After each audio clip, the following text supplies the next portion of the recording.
Si Kizuna ay isang kaawa-awang talunan na nabubuhay sa mundong sinakop ng mga puwersa mula sa ibang planeta.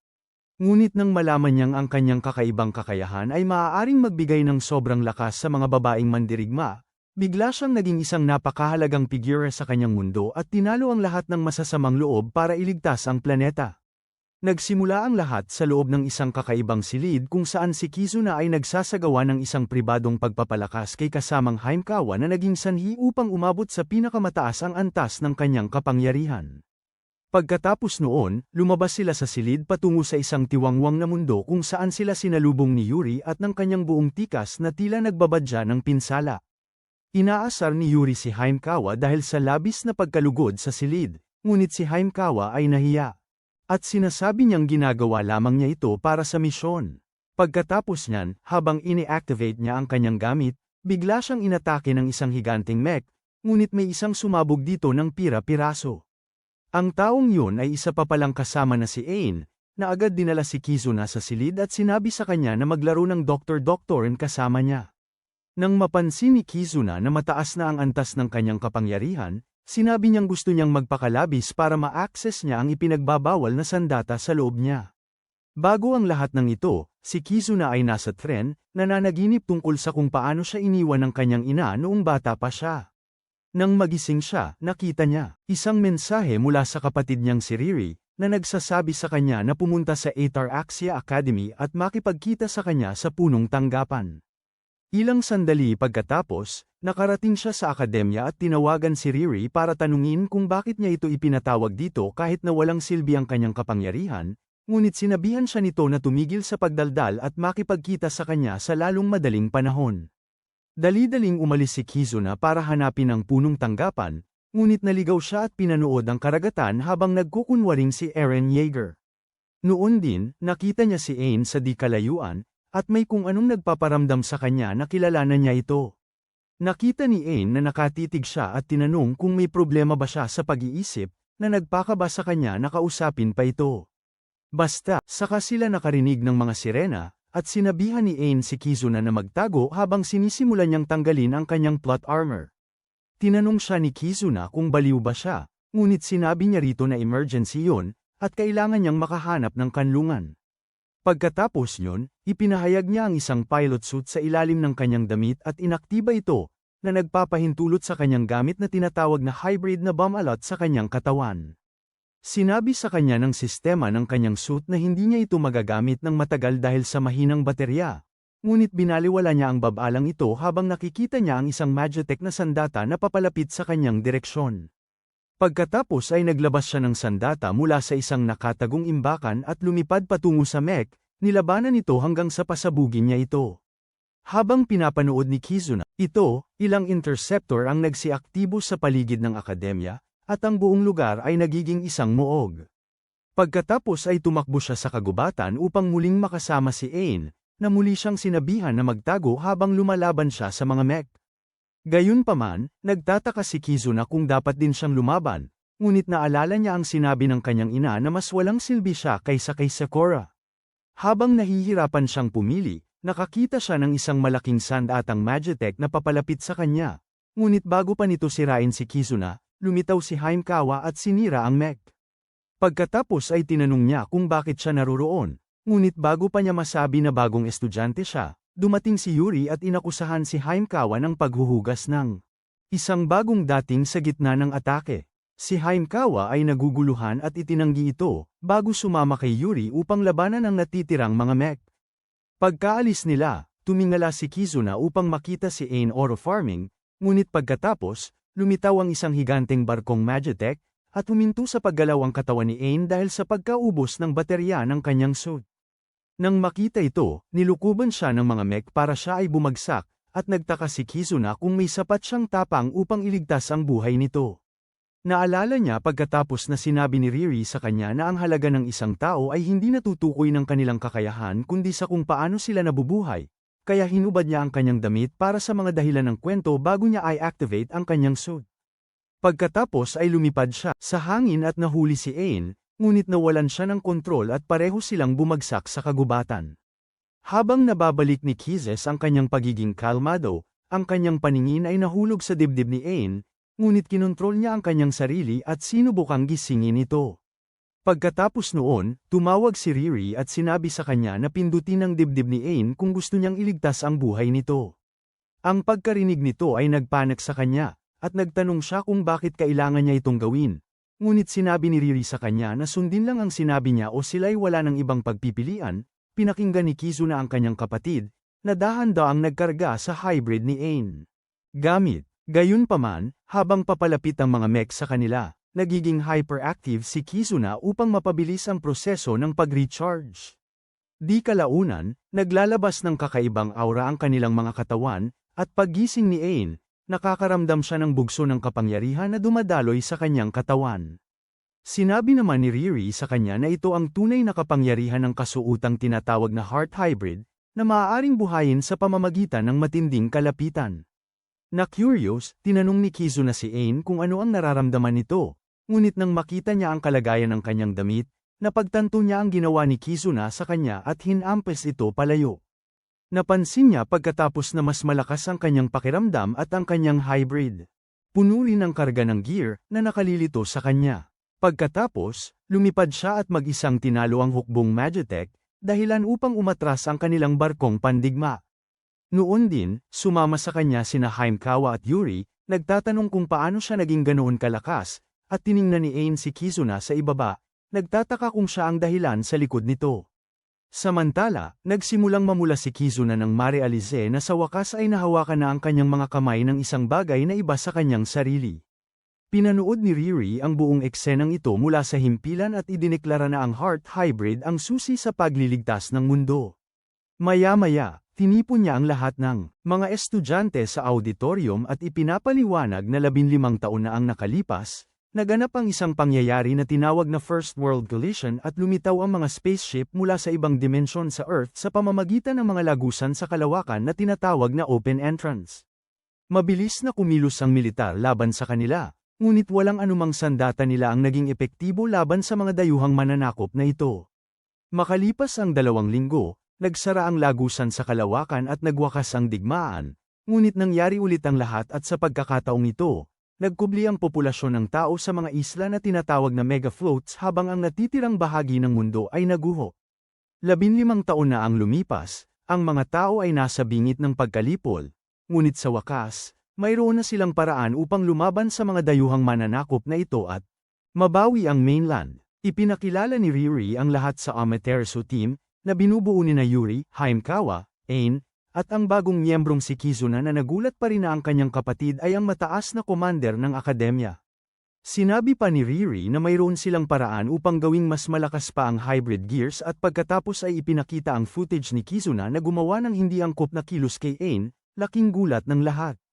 Agad na nilapitan ni Haimkawa si Kizuna at ipinakilala ang sarili bilang konsehal ng disiplina, nagbabantang magpapataw ng matinding parusa na makaapekto sa kanyang pagkalalaki dahil sa hindi katanggap-tanggap na ginawa niya kay Ain.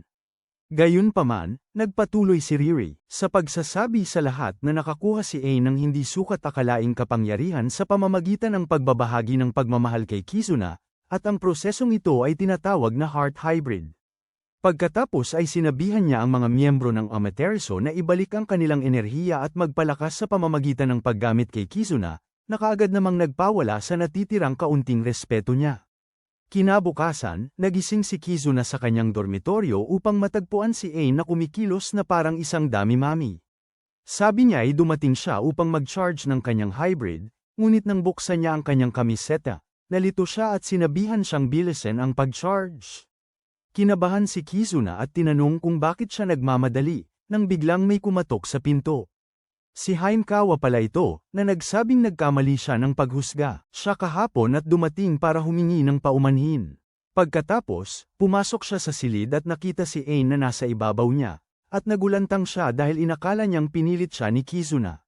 Gayunpaman, sinabi ni Ain sa kanya na siya ang lumapit kay Kizuna, ngunit nagalit si Haimkawa at inaktiba ang kanyang hybrid. Inaktiba rin ni Ain ang kanyang gear, at ang kanilang laban ay nagdulot ng pagsabog sa silid. Nang maglaon sa klase, hindi sang-ayon ang mga babae sa desisyon ni Riri na payagan si Kizuna na tumira sa dormitoryo ng mga babae, ngunit sinabi ni Yuri sa kanila na huwag hatulan ang kanyang pagkatao sa unang tingin. Pagkapasok ni Kizuna sa klase kasama ang mga babae, agad na bumati si Yuri sa kanya, pero ang mga fangirl niya ay nagbabala kay Kizuna na lumayo kay Yuri dahil hindi siya karapat-dapat na huminga ng parehong hangin tulad niya, kahit na makasama siya.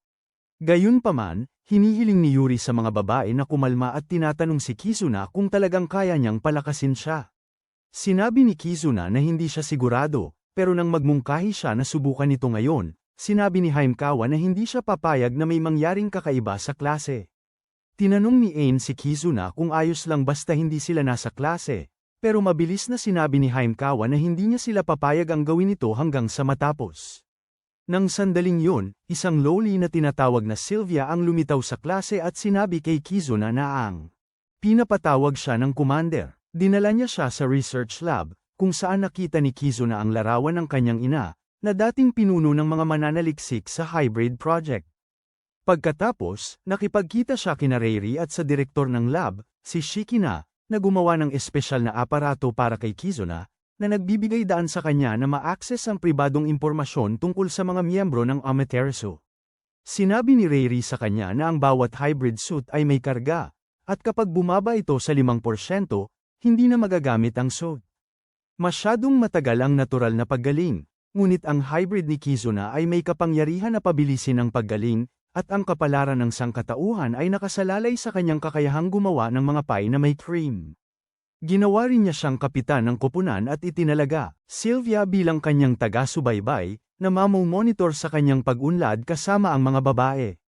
Maya-maya, ipinadala ni Reiri ang squad sa isang kalapit na isla upang mang-alap ng datos at kumuha ng mga sample ng mapagkukunan. Gayunpaman, naiinis pa rin si Haimekawa na siya ang naging kapitan nila at nagpas siyang magtrabaho ng mag-isa.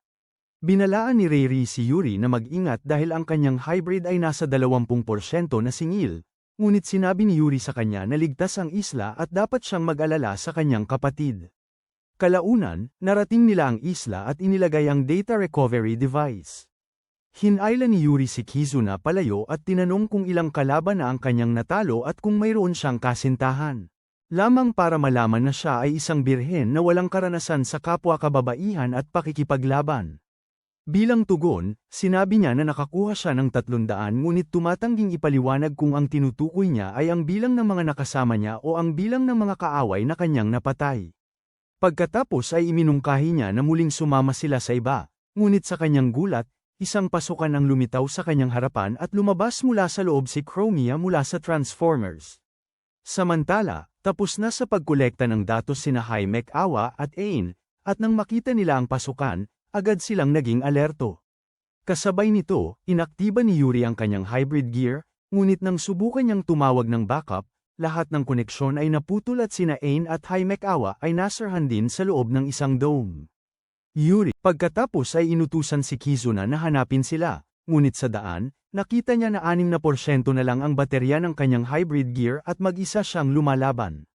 Nang talunin ni Yuri ang higanteng mech, isang A-rank na Dragori ang lumitaw mula sa pasukan at napagtanto niyang tapos na siya. Nang tangkain niyang atakihin ito, naubusan siya ng baterya at hindi na siya makagalaw. Habang nawawala ang kanyang suit, sinubukan ng Dragori na pasabugin siya. Ngunit bumalik si Kizuna sa huling segundo at hinaranggan ang atake. Gayunpaman, nabasag ang kanyang kalasag sa gitna at malubha siyang napinsala mula rito, kaya dali-daling lumapit si Yuri sa tabi niya upang tiyakin na ayos lang siya. Sinabi niya sa kanya na tumakas na, ngunit hindi maintindihan ni Yuri kung bakit niya ito pinuprotektahan kahit na kakakilala pa lang nila. Sabi niya, natural lang para sa isang lalaki na protektahan ng isang babae, at ito ang nagpamula kay Yuri. Pagkatapos, iniabot niya ang kanyang braso para sabihin sa kanya na tumakas, ngunit nang aksidente niya itong mahawakan, nakaramdam siya ng bagong kapangyarihan na gumising sa loob niya. Naabot niya ang estado ng heart hybrid, at pagkatapos pasalamatan si Kizuna sa tulong, hinarap niya ang Dragori ng diretso at tuluyan itong winasak sa isang atake. Agad, nawala ang dome sa paligid ni Ain at Haimekawa, at naibalik din ang koneksyon. Pagkatapos, sinabi ni Yuri sa mga babae na nakipag-heart hybrid siya kay Kizuna, at habang nalilito si Haimekawa, naiinggit si Ain na hindi siya ang naunang gumawa nito. Nang lumaon, habang bumabalik si Kizuna sa lab, Sinabi niya kay Riri na masakit si Yuri nang bumaba sa 5% ang karga niya. Pagkaalis niya, hiniling ni Shiki na kay Riri na sabihin niya kay Kizuna ang buong katotohanan. Samantala, bumalik si Kizuna sa kanyang silid at nakita si Ain na naghihintay ng kanyang pagkakataon, ngunit pumasok si Yuri at humingi ng pangalawang round. Sa sandaling yun, dumating si Haimkawa upang tingnan siya, ngunit matapos makita ang dalawang babae na labis na nagnanais kay Kizuna, nagdulot siya ng isa pang pagsabog sa kanyang silid. Nang lumaon, habang sinisira ni Ain ang mga dummy na Magitech na armas. Bilang bahagi ng kanyang pagsasanay, pinapanood ni Sylvia mula sa kanyang klase, umaasang maging katulad niya balang araw. Samantala, tinawag ni Kizuna si Ain na kahanga-hanga dahil sa laging pagsisikap, ngunit nainis ito at tinanong kung ang kahanga-hanga lang ba ang salitang kayang isipin ng kanyang utak ipis upang ilarawan siya. Sinabi niya pagkatapos na hindi ito malaking bagay dahil ang pakikipaglaban ang tanging layunin niya, na nagpukaw ng kuryusidad ni Kizuna. Sakto noon, sinira ni Haimkawa at Yuri ang isang buong pulutong ng mga mech at ipinagmalaki ang kanilang mga kapangyarihan, na nagdulot ng pagkadismaya kay Ain. Samantala, si Riri ay nasa research lab at kinumpirma na sa pamamagitan ng pagsasagawa ng heart hybrid. Kasama si Kizuna, parehong lumakas sina Ain at Yuri. Nang makita ito, idineklara niyang pwede na silang lumipat sa susunod na yugto ng kanilang plano bago niya makita ang larawan ng kanyang ina at magtaka kung ano ang ginagawa nito. Maya-maya, lumapit si Yuri kay Kizuna nang may paglalamang at tinanong ito kung ano ang naiisip niya sa kanyang pagganap sa training. Dahil dito, kinabahan si Kizuna at sinabing kahanga-hanga ang ginawa niya, kaya humingi si Yuri ng gantimpala. Pagkatapos ay kinaladkad niya ito sa isang date sa Tokyo Float, at nang tanungin ito kung bakit niya pinili ang lugar na yon, masigla niyang sinabing matagal na niyang gustong mag-sightseeing. Sinabi naman ni Kizuna sa kanya na ang templo ay isang replika dahil hindi sapat ang oras ng mga tao upang dalhin ang lahat sa Mega Float, at nais niyang makita ang tunay balang araw. Sabi ni Kizuna, nakikipaglaban sila upang palayain ang mainland, kaya baka makita niya ito sa lalong madaling panahon, at sa pagkarinig nito, hinailan niya ito sa buong lungsod sa iba't ibang lugar. Pagdating ng gabi, nasa tuktok sila ng isang tore, at napansin ni Kizuna na si Yuri ay medyo masigla dahil hindi maraming tao ang mag-e-explore sa buong Mega Float ng basta-basta. Sabi ni Yuri, natutunan niyang pahalagahan ang buhay simula nang iligtas siya nito sa kabilang isla, kaya ngayon gusto niyang sulitin ito at mas mag-enjoy. Dagdag niya, gusto niyang gawin ang mga bagay tulad ng mahulog sa pag-ibig, at lahat ng ito ay dahil kay Kizuna. Pagkatapos ng kanilang date, pauwi na si Kizuna nang makita niya si Haimkawa. Naglalakad ng mag-isa, habang sama-sama siya sa paglalakad, niloloko niya na kailangan niyang magtagal sa eskwelahan para mapigilan ang mga lalaking tulad niya na makadagdag sa populasyon ng mundo. Sabi niya gusto niya ang eskwelahan at gusto niyang mas gawing masaya ang buhay ng kanyang mga kasamahan, at nakita ni Kizuna na kaakit-akit ang kanyang dedikasyon. Gayunpaman, kinabahan siya dahil dito, at nang mad-apa siya, pinigilan siya ni Kizuna na bumagsak ng diretso sa kanyang puwitan. Ngayon ay nasa kanyang mga bisig, nanigas si Haimkawa, at nagsimula silang mamula pareho, ngunit bago pa man mangyari ang anumang bagay, nagsimulang umilo ang kanilang mga katawan, at sumailalim sila sa isang heart hybrid.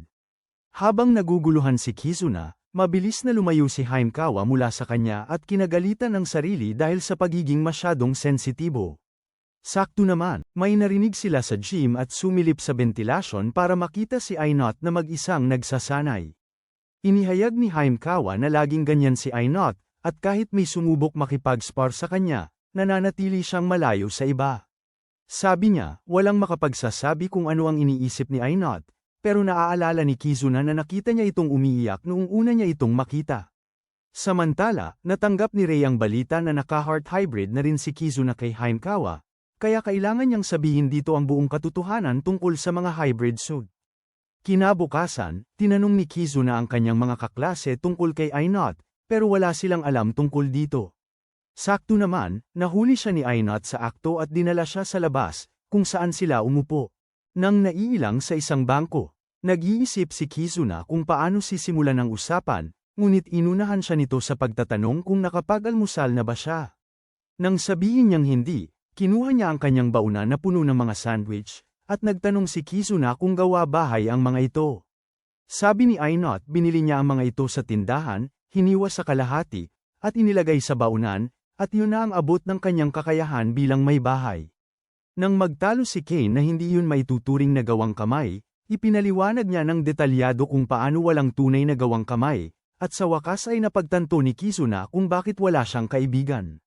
Sa huli, humingi ng tawad si Kizuna sa pagkwestiyon sa kanya, at pagkatapos nilang kainin ang mga sandwich, nagtataka siya kung bakit siya narito.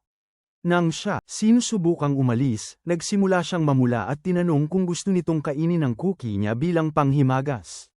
Nagpanik si Heart Hybrid Kizuna at ipinaalala sa kanya na nasa publiko sila, ngunit sinabi niya na nabasa niya sa isang libro na ang pagiging matalik sa publiko ay nagpapasaya sa isang lalaki. Naging mapilit siya at hinihingi na gawin niya ang Heart Hybrid kasama niya ngayon, ngunit napansin ni Kizuna na nanginginig ito.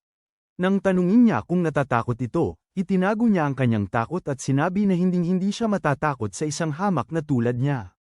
Idinagdag pa niya na malapit na siyang kumuha ng sandatang moral kasabay ng pagbukas niya ng zipper ng kanyang jacket na nagpamula kay Kizuna. Pagkatapos ay ibinunyag niya ang mga nakatago niyang kasuutan at pagkatapos ay hiniling kay Kizuna na simulan ito.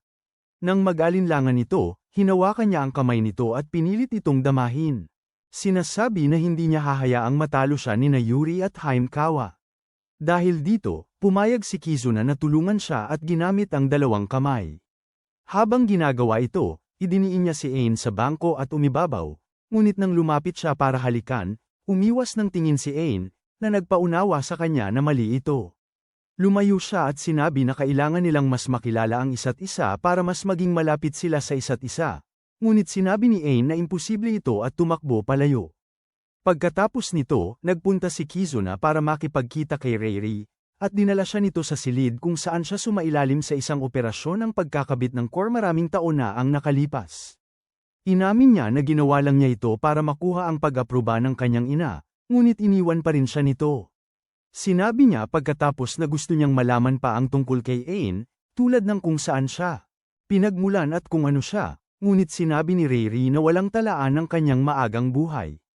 7 taon na ang nakalipas, natagpuan si Ain sa ilog, at nawala ang lahat ng kanyang alaala. Sa kanyang pisikal na pagsusuri, natukoy na lubos siyang tugma sa hybrid gears, kaya kinuha siya ng lab at ginawa siyang paksa ng kanilang pag-aaral. Ang kanilang ina, si Hida, ang personal na nag-alaga kay Ain, ngunit pagkatapos mawala si Hida, nag-iisa na lang si Ain. Kumpiyansa si Kizuna na makakalapit siya kay Ain sa paglipas ng panahon, ngunit sinabi ni Reiri na wala silang oras at hiniling kay Shikina na ipakita sa kanya ang lihim na file. Direktang in-upload ni Shikina ito sa utak ni Kizuna, at nakita niya ang kanyang ina na nag-eeksperimento sa mga unang prototype ng ang hybrid gear. Ang estudyanteng nakasuot nito ay pinilit na paubasan ng kanyang hybrid charge hanggang sa umabot ito sa 0, pagkatapos nito ay nawalan ng buhay ang estudyante. Matapos ang file, hindi makapaniwala si Kizuna sa nakita niya, at ipinaliwanag ni Reiri na kapag bumaba sa 0 ang hybrid charge, namamatay ang taong gumagamit ng gear. Ibinunyag din niya na walang ibang nakakaalam tungkol dito sa labas ng silid na ito, at napagtanto ni Kizuna na sina Yuri, Haimkawa, at Ain ay walang kaalam-alam na nasa panganib ang kanilang buhay. Nagalit si Kizuna kay Reiri dahil sa hindi pagsasabi sa kanila, ngunit ibinunyag ni Shikina na kamakailan lang nila ito nalaman. Sinabi ni Kizuna na hindi nila dapat gamitin ang hybrid gears, ngunit sinabi ni Reiri na wala na silang ibang mga armas na sapat ang lakas upang labanan ang mga mananakop. Nang gabing yun, bumalik si Kizuna, nabigo, sa kanyang silid at nakita niyang ipinaghain na siya ni Sylvia ng hapunan, at ang makita siyang ginagawa ang lahat ng kanyang makakaya upang makatulong ay nagbigay sa kanya ng lakas ng loob. Samantala, naalala ni Ain ang araw na sinabi sa kanya ni Dr. Hita tungkol sa isang espesyal na armas na tinatawag na immoral na sandata na nakatago sa kanyang katawan. Sinabi niya kay Ain na ang armas ay lalabas kapag ang kanyang hybrid charge ay lumagpas sa isang tiyak na antas, at sabik na inaabangan ni Ain ang araw na gagamitin niya ito. Sa kasalukuyan, muling sinalakay ng Magitek ang akademya, at agad na nagsasagawa ng mga depensibong hakbang upang salungatin ito. Habang naghahanda ang ibang tropa na ipagtanggol ang akademya, sinabi ni Reiri kay Kizuna na manatili. Ilagay dahil hindi niya kayang harapin ang napakaraming hukbo ng kalaban. Samantala, lumalapit ang iba pang miyembro ng Imediraso sa kalaban, at sila ay inatas ang sirain ang flagship bago pa makapasok ang kanya nito sa sakop ng akademya. Sa kanyang mga utos, nagsimulang sumugod sina Yuri at Haimkawa sa kalaban, na nagpahiwatig kay Ain na nahuhuli siya.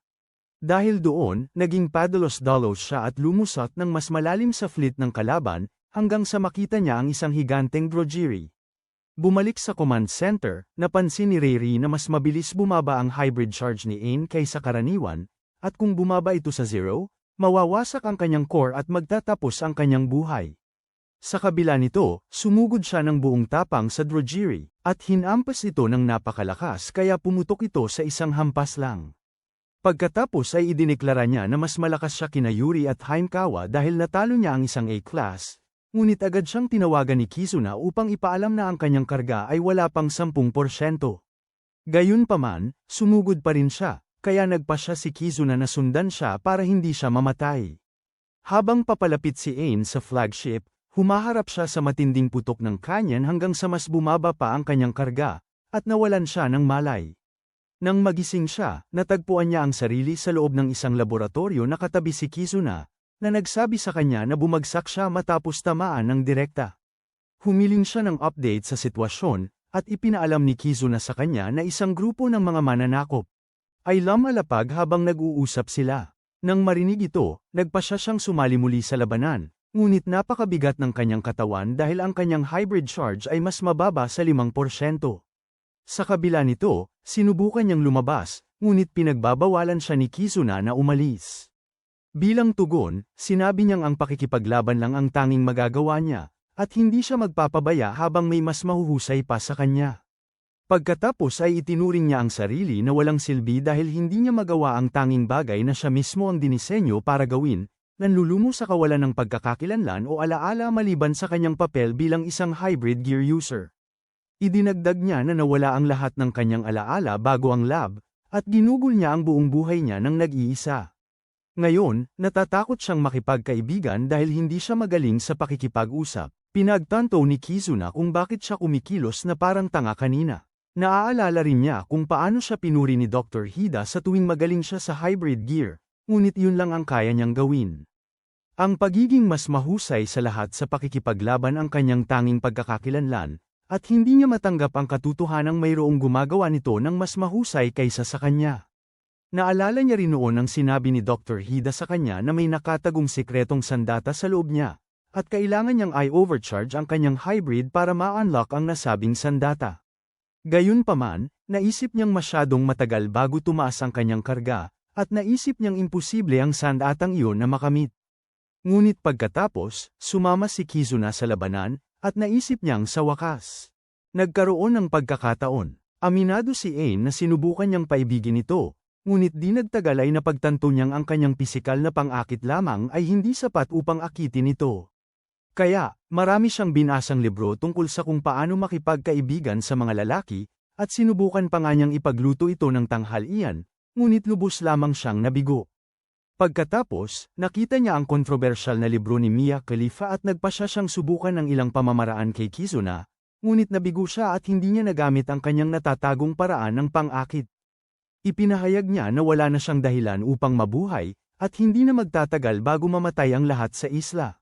Narinig ito, pinagalitan ni Kizuna si Ain dahil sa tingin niya ay gusto lang nito na may pumuri sa kanya, ngunit sinabihan siya nito na tumahimik dahil siya hindi siya naiintindihan. Sinabi naman ni Kizuna sa kanya na ayos lang kung may mas mahusay sa kanya, at makakahanap pa siya ng ibang bagay kung saan siya magiging pinakamahusay, ngunit labis siyang nagalit kaya sinugod niya ito.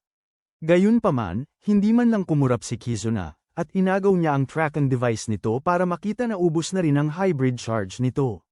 Dahil dito, nagwala siya dahil kahit ang isang mahina na tulad ni Kizuna ay hindi takot sa kanya, at tinanong niya kung bakit siya iniligtas.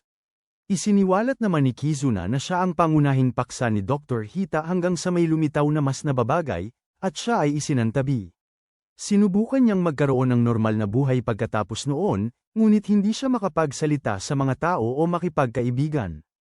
Iyon, nang sabihin sa kanya ni Riri na ang kanyang halaga ay hindi na sa kanyang mga kakayahan, kundi sa kung paano niya ginugol ang kanyang buhay, at iyon ang nakatulong sa kanya upang muling mabuhay. Ang pagkarinig nito ay nagpangiti kay Ain, at sinabi ni Kizuna sa kanya na maaari siyang laging magsimulang muli kung hindi umayon ang mga bagay sa gusto niya. Dahil dito, nagsimula siyang mamula, nagtatanong kung tutulungan siya nitong makabangon upang makapagsimula muli, at hinayla siya ni Kizuna palapit sa pagpayag. Pagkatapos nyon, nagkaroon sila ng masidhing ugnayan ni Ain hanggang sa magsimulang kuminang ang kanilang mga katawan at maabot nila ang heart hybrid. Gayunpaman, si Ain ay naging ganap na ibang tao at humihingi ng panibagong yugto. Sa sandaling yun, tinawagan ni Shikina si Kizuna upang ipaalam sa kanya na nararanasan ni Ain ang mga side effect ng isang matagumpay na heart hybrid, at dapat ay mas magsikap pa siya upang marating ang mas mataas na antas ng kapangyarihan. Si Ain ay naiinip at nagiging lubos na sumusunod, kaya't itinaas ito ni Kizuna sa susunod na antas at sa wakas, narating niya ang isang bagong antas na tinatawag na tugatog na hybrid. Sa labas, si Yuri ay nalulula sa dami ng mga mech, ngunit winawasak ni Ain ang mga ito sa isang atake bago ibaling ang kanyang pansin sa mga tropa sa lupa. Nang makita silang nahihirapan, nilabas niya ang kanyang hindi moral na sandata na tinatawag na pulverizer, at habang kinakargahan niya ito, sumugod si Kizuna at winasak ang mga paparating na mech upang bilhan siya ng oras. Nagulat sina Haimkawa at Yuri. Nagtataka kung paano naging ganoon kalakas si Kizuna, at kapag tapos na ang pagkakarga, nagpaputok si Ain ng malakas na sinag na umawasak sa lahat ng sandata ng Magitech kasama ang kanyang punong barko. Nang gabing yun, habang nagdaos ng salusalo ang paaralan upang ipagdiwang ang matagumpay na pagtatanggol, nilapitan ni Ain si Kizuna at sinabing pagkatapos ng nangyari sa kanila, nabalik ang bahagi ng kanyang mga alaala. Nakakita siya ng isang magandang lawa na may kabundukang nababalutan ng nyebe, isang futuristikong lungsod na may matataas na gusali, at isang higanteng mekanikal na orasan. Hinihiling niya na muling tulungan siyang maalala, ngunit inistorbo sila ng iba, na nauwi sa pagtatalo.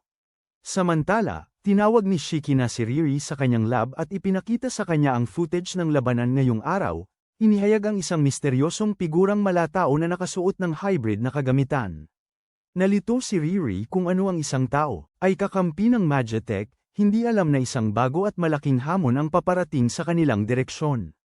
Maraming taon na ang nakalipas sa Tokyo, nang ipadala ang mga tao sa mga mega-float na isla, kabilang si Haimkawa sa mga hybrid na tropa na gumagabay sa kanila patungo sa mga barko. Doon niya nakita ang isang batang babae na may teddy na umiiyak at sinabihan niya itong magsaya dahil tatalunin niya ang lahat ng masasamang tao at poprotektahan ang lahat. Sa kasalukuyan, sinabi ni Riri kay Kazuma na, bilang gantimpala sa pagkapanalo sa labanan, maaari niyang solohin ang buong paliguan. Nang marinig ito, agad na inalis ni Kizuna ang kanyang plot armor at sabik na pumasok sa paliguan, tanging upang makasalubong si Haimkawa at ang kanyang malambot na tinapay. Nagulat dito, pareho silang nakatitig. Nagkainitan sila sandali bago magsimulang sumigaw si Haimkawa at tawagin siya ng mga bagay na magpapademonetize sa video na ito. Si Kizuna ay napanik at sinubukang magpaliwanag, ngunit inaktiba niya ang kanyang hybrid gear at ginulpi niya si Kizuna. Kinabukasan, inamin ni Riri na hindi niya sinabi kay Haimkawa ang tungkol dito dahil masyado silang matagal magpakilala, at gusto niyang magkaayos na sila. Nagsimulang makipagtalo si Haimkawa kay Riri dahil sa paggawa ng isang bagay na napakawalanjiya, ngunit tinanong ni Riri kung gaano karami ang natitira sa kanyang hybrid charge. Pinapaalalahanan siya na parehong sina Yuri at Ina ay naka-charge na ng buo sa pamamagitan ng paggawa ng heart hybrid kasama si Kizuna. Labis na nainis si Haimkawa kaya umalis siya sa opisina ng galit. Ngunit kapag naalala niya kung gaano ito kaamo sa kanya, naiisip niya kung dapat ba niya itong payagan na lumapit. Nang maglaon sa klase, habang sinasabi ng guro sa kanila na nawala ng komunikasyon ang lahat ng mega floats, lumingon si Haimkawa kay Kizuna bago mabilis na iniwas ang tingin. Dahil dito, naiisip ni Kizuna kung paano niya ito mapapasa ang ayon, habang nangangako rin na hindi hahayaang mamatay sina Yuri at Aina. Sa puntong yun, tinawagan siya ni Riri at sinabihan siyang pumunta sa industrial warehouse dahil may ipapakita ito sa kanya. Pagdating niya roon, ipinakita nito sa kanya ang isang simulation room na kayang lumikha ng anumang sitwasyon agad-agad at nagpapalit din ng damit sa anumang gusto niya. Excited si Kizuna na gamitin ang silid na ito para sa pagsasanay, ngunit sinabi ni Riri sa kanya na ang engineering team, na pinamumunuan ng isang estudyanteng nagngangalang Momo, ang lumikha ng silid na ito para magamit niya ito upang palakasin ang iba. Sinabi ni Riri na maaari rin itong bigyang buhay ang kanyang mga maselang na pagnanasa, habang lumalabas siya na nakasuot ng bunny girl outfit, na nagpakaba sa kanya. Pagkatapos ay pinayuhan niya itong magsimulang mag-activate sa lalong madaling panahon, kaya inimbitahan ni Kizuna si Yuri dahil siya ang pinakamadaling kumbinsihin sa tatlong babae. Sinimulan niyang tingnan ang ilang disenyo ng silid hanggang sa isa sa mga ito ang nagpakahiya kay Yuri at nagpataas ng kanyang karga. Pagkatapos noon, pinasuot niya ito ng two-piece, at kahit na nahihiya siya sa simula, mabilis niyang nalampasan ito at pinigilan niya si Kizuna. Gayunpaman, aksidente niyang napindot ang tablet, at piniringan ang sarili at nilagyan ng tali sa mga kamay, na nagpapahintulot kay Kizuna na makontrol muli, at pagkatapos nito, umabot sa pinakamataas ang hybrid charge ni Yuri.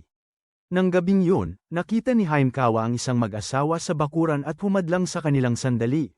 Ngunit habang nagpapahinga siya, lumitaw si Kizuna at tinanong kung gusto niyang lumabas kasama siya sandali. Ninerbiyos siya sa narinig. Ngunit bago pa siya makasagot, lumitaw si Sylvia na may report card at ipinakita kay Kizuna na nakakuha siya ng puro A dahil dito, hinaplos ni Kizuna ang kanyang ulo bilang papuri sa mahusay na nagawa, ngunit nainis si Haimkawa at umalis habang inaalala kung paano niya hindi nailigtas ang batang babae noon. Kinabukasan, ipinatawag ni Riri ang buong koponan at ipinaalam sa kanila ang tungkol sa misteryosong alon ng radyo na natukoy mula sa isla ng Guam. Idinagdag ni Shikina na dati ay may base militar ng Amerika sa Guam, at malaki ang posibilidad na doon nagmula ang signal. Hinala na may nawawalang nakaligtas, sinabi ni Riri sa pangkat na bisitahin ang isla at hanapin ang pinagmulan ng signal. Ipinaalala ni Kizuna sa kanya na may pasukan sa Guam, ngunit sinabi ni Ena na wawalisin niya ang lahat gamit ang bago niyang sandata kung kinakailangan. Ipinaalala ni Yuri sa kanya na hindi na niya ito kayang ipatawag, ngunit sinabi ni Ena na pahintulutan niya si Kizuna na muling magbigay daan sa kanya kung kinakailangan. Sinabi ni Yuri na siya naman, ngunit sinabihan sila ni Haimkawa na ituon ang pansin dahil may misyon silang kailangang gawin. Dahil doon, umalis sila patungo sa isla, at pagdating nila roon, si Kizuna ay kasama si Haimkawa upang galugarin ang syudad, habang sina Yuri at Ena ay ginagalugad ang Air Force Base. Di nagtagal, ang mga babae ay patagang nakapasok sa base at nakarating sa silid ng komunikasyon, na mukhang sira, maliban sa isang unit.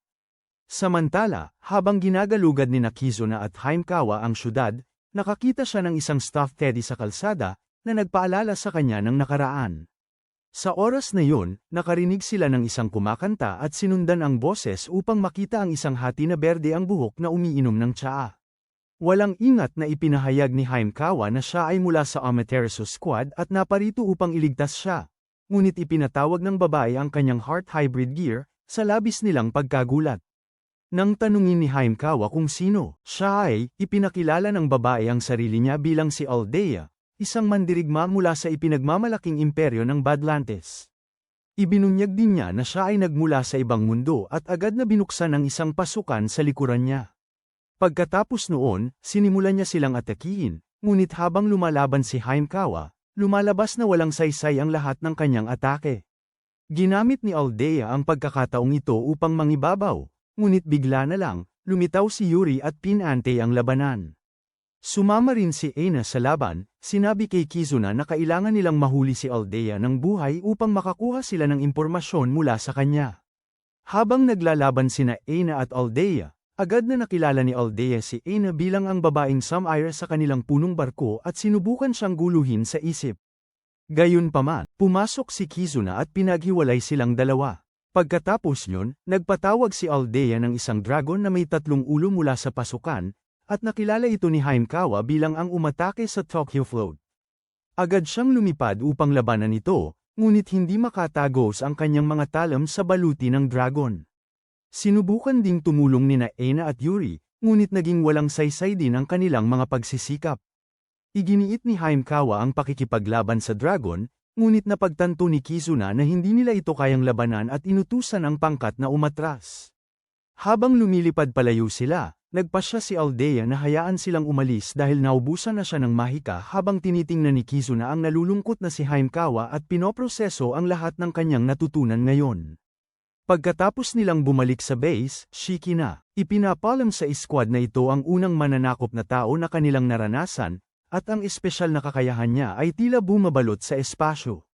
Naalala ni Aina kung paano sila naipit sa loob ng isang simboryo sa kanilang unang misyon habang naniniwala si Kizuna na nasa kabilang panig ng pasukan ang Betlantes Empire, na nagpapadala ng mga armas sa kanilang mundo.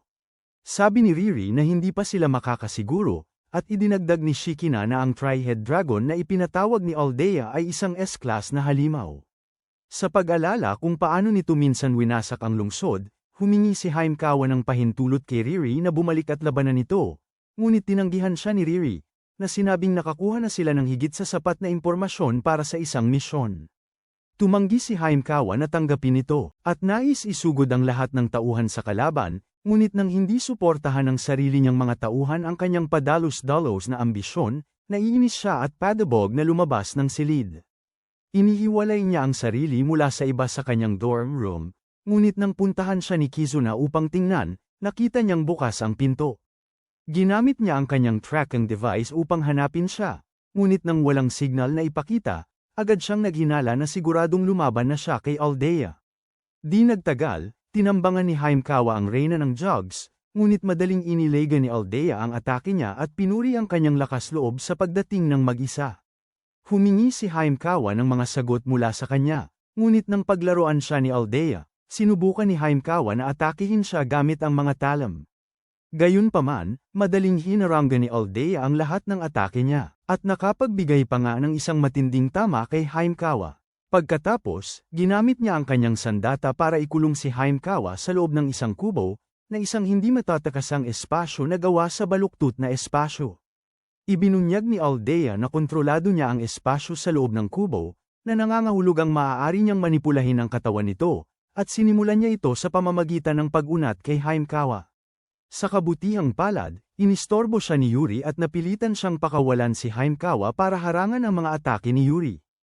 Agad namang nagmadali si Kizuna para tingnan si Haimkawa, tinawag siyang tanga dahil nag-iisa siyang lumabas dito. Nang makita ang kanilang romansa, idineklara ni Aldea na tatapusin din niya ito, ngunit sumama si Aina sa grupo at nagawa pa niyang maitulak pabalik si Aldea, na lalo lang nagpasigla sa kanya. Tinanong ni Aldea ang pangalan niya, at nang sabihin nitong siya si Aina, biglang nawala ang ngisi ni Aldea at tinanong ang pangalan ng kanyang Magitech armor. Naguluhan si Aina dahil ang suit na suot niya ay tinatawag na Heart Hybrid na Zeros, at bilang tugon, binigkas ni Aldea ang isang pahayag na nagsasabing, ang Diyosa ay sumasayaw kasama ang kawalan, kamatayan, ang emperador, at kawalang hanggan. Hindi sigurado kung ano ang ibig sabihin nito, umatake muli si Aina, ngunit umatras na at pinatawag si Tri-Head, hinihingi kay Aina na ipakita ang tunay nitong kapangyarihan. Nang makita ang dragon, agad na nag-alab si Haimkawa, ngunit bumagsak ang kanyang hybrid charge at nawala ang kanyang gamit. Sa sandaling yon, lumitaw si Riri sa isang helicopter at ibinaba ang simulation chamber sa gitna bago sabihin sa kanila na mag-climax hybrid. Sabik na maibsan ang kanyang pagnanasa, binuhat ni Kizuna si Haimkawa papasok, ngunit nagsimula itong magsalita tungkol sa pagiging makasarili niyang bata na naglalagay sa kapahamakan ng lahat. Nang makita ang kanyang mga luha, tinanong ni Kizuna kung may nangyari sa pagitan niya at ng Tri-Head Dragon, at sa wakas ay sinabi niya rito na siya ay nasa isang misyon upang ihatid ang mga tao sa mga barko. Gayunpaman, lumitaw ang Tri-Head Dragon at nagpakawala ng isang matinding pagsabog sa lahat, na naging sanhi ng pagkawala ng hindi mabilang na buhay, at walang nagawa si Haimkawa. Hanggang ngayon, dala niya ang pagsisisi na hindi siya mas nagsumikap sa pagsasanay. At tinatamasa ang kanyang katayuan bilang isang sikat, kaya siya naging councilwoman ng disiplina at binago ang takbo ng kanyang buhay. Ngunit, ngayong nawawala na naman siya ng pag-asa, sinabi ni Kizuna sa kanya na ituon ang pansin sa mga buhay na kanyang nailigtas. Nagtalo siya na wala siyang nailigtas ni isang kaluluwa, ngunit sinabi ni Kizuna na buhay siya dahil sa kanya. Inamin niya na hindi siya nakalaban noon at namatay sana siya kung hindi dahil sa kanya, at tulad niya, marami na siyang nailigtas nang hindi niya namamalayan. Sinabi niya na pareho ang nararamdaman niya sa kanya dahil, sa kabila ng pagkakaroon ng hybrid, hindi niya kayang protektahan ang sarili niya, lalo na ang iba. Gayunpaman, naniniwala siya na kaya nilang lumaban kung mararating nila ang climax hybrid at mailabas ang nakatagong sandata sa loob niya. Sa pagkarinig nito'y namula siya, At matapos niyang ipahiwatig na handa na siya, inayos ni Kizuna ang silid ayon sa gusto niya bago simulan ang ritual. Gayunpaman, medyo nag-aalangan si Haimkawa dahil naniniwala siyang masyado siyang patag para sa gusto nito, ngunit iginiya siya ng lalaki sa posisyon at siniguro sa kanya na gusto niya ang kanyang mga prutas sa lahat ng hugis at sukat. Pagkatapos, binigyan siya ni Kizuna ng isang hybrid na puso, ngunit mayroon pa ring karagdagang serbisyo para sa mga tagahanga. Pagkatapos, iniba niya ang ayos ng silid at sinuutan siya ng isang saucy na costume ng catgirl, na nagpapadama sa kanya ng higit pang kahihiyan. Pagkatapos ay pinaandar ni Kizuna ang kanyang mahika sa kanya, hanggang sa wakas ay inabot niya siya sa rurok na hybrid. Sa sandaling yun, isang bugso ng kapangyarihan ang dumaloy sa katawan ni Haimkawa, at inaktibo niya ang kanyang hybrid suit. Nagagawa niyang makuha ang bago niyang sandata na tinatawag na Gladius, at sa pag-alala sa mga hindi niya naprotektahan, iwinasiwas niya ang kanyang espada at natalo ang Triad sa isang atake. Pagkatapos yun, kinubkob ng buong grupo si Aldea, ngunit siya ay panganib pa rin at inatake ang lahat. Nahirapan si Kizuna sa simula dahil hindi pa siya nakagawa ng sandata, ngunit dahil sa kanyang Climax Hybrid, matagumpay siyang nakalikha ng talam at napaglabanan si Aldea. Bilang huling paraan, gumawa siya ng lagusan at nagpatawag ng 12-dosenang barko ng kalaban, ngunit bigla, muling tumayo ang mga bayani sa anyo ng mga American Heart Hybrid Unit. Sa oras na nagiging kapana-panabik ang mga pangyayari, nakarinig si Aldea ng isang boses. Mula sa kabilang panig, sinasabihan siyang bumalik sa kanyang mundo. Nakilala itong si Grable, ang kanyang kasama, pinili ni Aldea na umatras pabalik sa pasukan. Pagkatapos hamupa ang alikabok, tinanong ni Yuri si Haimkawa kung sa wakas ay nagpatukso na siya, at nang mamula ito, hindi makapaniwala si Ain sa nakita niya dahil palaging nagbibigay ng lektura si Haimkawa tungkol sa pagiging walang asawa. Pagkatapos ay sinabi ni Ain na walang lakas ng loob si Haimkawa na gawin yun, ngunit umamin si Haimkawa na totoo ngang may nangyari sa kanila ni Kizuna, subalit ito ay para lamang sa misyon. Nang sandaling yun, sumama sa kanila ang American unit, at nakilala ni Yuri ang kanilang pinuno bilang kanyang lumang kaibigang si Scarlett. Habang bumabati siya, binigyan siya ni Scarlett ng malamig na tingin at sinabihan siyang lumayo sa kanya, ikinagulat ng lubos ni pagkalito. Nang gabing yun, nagising si Ain mula sa isang kakaibang panaginip, at habang nagsisimulang manginig ang kanyang katawan, naalala niya ang isang partikular na parirala na binigkas ni Aldea sa kanya. Samantala, nakabalik na si Aldea sa Batlantes Empire, at tinanong siya ni Grable kung nakita niya talaga si Zeros. Nang kumpirmahin niya ito, tinanong ni Grable kung bakit hindi niya ito iniulat sa nakatataas, at sinabi niyang gusto niyang makuha ni Grable ang kredito. Ibinunyag din niya na ang taong humahawak kay Zeros ay nagngangalang Ain, na nakapukaw sa kuryusidad ni Grable. Kinabukasan, binabantayan ni Shikina at Reri ang pasukan habang ito ay sumasara, salamat sa isang anonymous na tip na kanilang natanggap. Idinagdag ni Reri na maaaring may pagkakataon na sila ngayong sumali na ang mga unit ng Amerikano sa Academy, ngunit nagtataka sila kung sino ang nagbigay sa kanila ng libreng impormasyon. Samantala, habang nanananghalian si Yuri kasama sina Kizuna, Scarlett, at ang kanyang mga kaibigan, nagpaalam sina Baird at Sharon na makikisama sa kanya. Tinanong ni Kizuna kung bakit sila naroroon, at sinabi ni Scarlett na sumali sila sa Academy para sa isang magkasanib na operasyon. Pagkatapos ay sinabi niya na hawak niya ang puso ng espesyal na kapangyarihan ni Kizuna, at sinubukan siyang lapitan sa pamamagitan ng paghiling na ipasyal siya sa Academy. Sinabihan siya ni Yuri na umalis dahil nakabok na niya si Kizuna para sa tanghalian, na nauwi sa isang pagtatalo. Sa gitna ng kanilang daldalan, napansin ni Kizuna si Ain na nakaupo mag-isa, ngunit hinayla siya ng mga babae palabas. Bago niya ito makausap, sa labas, nagtatalo ang dalawang babae kung sino ang makakasama ni Kizuna, kaya napagdesisyonan nilang ayusin ito sa pamamagitan ng pagpunta sa arcade at paglalaro ng iba't ibang uri ng laro. Nakapagtataka, bawat laro nila ay nauuwi sa tabla, kaya pinili nilang ayusin ito sa isang patimpalak ng swimsuits na si Kizuna ang hurado. Nagtataka siya kung bakit siya pumayag dito, ngunit nang lumabas ang mga babae na pareho ang suot na swimsuit, at nagpasalamat sa mga Diyos sa pagiging mayroong kakaibang panlasa.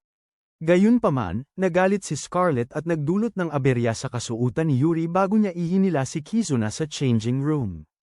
Tinanong niya ito kung bakit ito kumikilos, baliw, at sinabi ni Scarlett na interesado siyang magkaroon ng heart hybrid kasama siya. Idiniin niya si Kizuna sa pader para hikayatin itong ilabas yon, pero nadulas silang dalawa, at ang sumunod na nakita ni Kizuna ay ang pangarap ng bawat lalaki na makita araw-araw. Labis na nabagabag si Scarlett at sinabi kay Kizuna na huwag gumalaw, pero bigla siyang nahulog sa ibabaw nito at nagkaroon ng heart hybrid ang sarili niya. Matapos silang maabyute ni Yuri, umupo sila sa labas sa isang bangko, at nang ipaliwanag ni Kizuna kay Yuri na aksidente lang yun, binaliwala siya nito at lumayo. Pagkatapos, tinanong ni Kizuna si Scarlett kung talagang magkaibigan ba sila ni Yuri. Dahil pareho ang nakuha nilang puntos sa mga laro at pareho pa ang napili nilang swimsuit. Agad itong itinanggi ni Scarlett na sinabing wala siyang koneksyon sa ganoong kakilakilabot na tao. Dagdag niya, tinitingnan ni Yuri ang lahat bilang piyon na handang isakripisyo.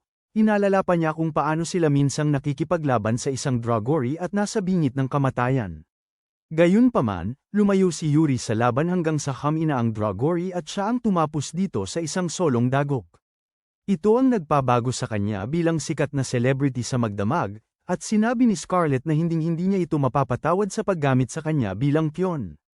Tumanggi si Kizuna na paniwalaan na gagawin ito ni Yuri, ngunit nagalit si Scarlett at umuwi. Sakto noon, nakita ni Kizuna na malapit lang si Yuri, nakikinig sa lahat, ngunit nang tanungin niya ito kung totoo ang mga akusasyon, tumanggi si Yuri na magpaliwanag at umalis. Samantala, sa Atlantis Empire, itinuring na bayani si Grable at Aldea ng mga lokal, labis na ikinadismaya ng isang partikular na tao. Kalaunan, habang naghahapunan ang dalawa, nalasing si Aldea at tinanggal ang kanyang jacket, na ilantad ang peklat na minsan ay ibinigay sa kanya ni Grable. Inihayag ni Grable na mayroon din siyang bahagi ng sibat ni Aldea sa loob ng kanyang dibdib, kaya pinahigi siya ni Aldea at humingi ng tawad ng maayos sa pananakit dito. Ilang minuto ang lumipas, sila'y kapwa naghahalikan ng buong pagmamahal habang nasa kama, habang pinag-uusapan din kung paano nila ilulunsad ang susunod nilang pag-atake. Kinabukasan, nagdala si Sylvia ng lutong bahay na cookies para kay Kizuna, at pagkatapos makatikim ng isa, sinabi niyang magiging mabuting asawa ito balang araw. Gayunpaman, namula si Sylvia at sinabing masyado itong biglaan, ngunit bago pa makapagpaliwanag si Kizuna, nilamon siya ng damdamin at tumakbo palayo. Pagkatapos nito, nadaanan ni Kizuna ang silid ni Ena at narinig itong nanggigigil dahil sa hindi pagkakita ng anumang may kaugnayan sa kanyang nakaraan. Pumasok siya para tingnan ito, at nang tanungin niya kung ano ang ginagawa nito, sinabi nitong wala siyang pakialam. Inalok siya ni Kizuna ng cookies na gawa ni Sylvia, ngunit kahit sabihin niyang ayaw niya, alam ni Kizuna na kailangan niya ng kausap.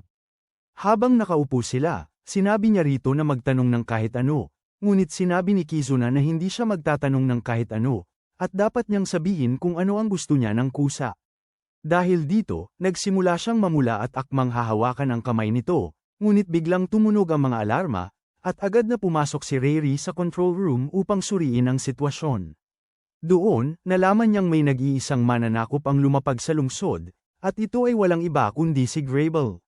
Habang dinala ni Baird ang mga armadong tropa para palibutan siya, ipinahayag niya ang sarili bilang commander ng puwersa ng Batlanta at hiningi niyang ibigay nila si Zeros at ang gumagamit nito, si Ane.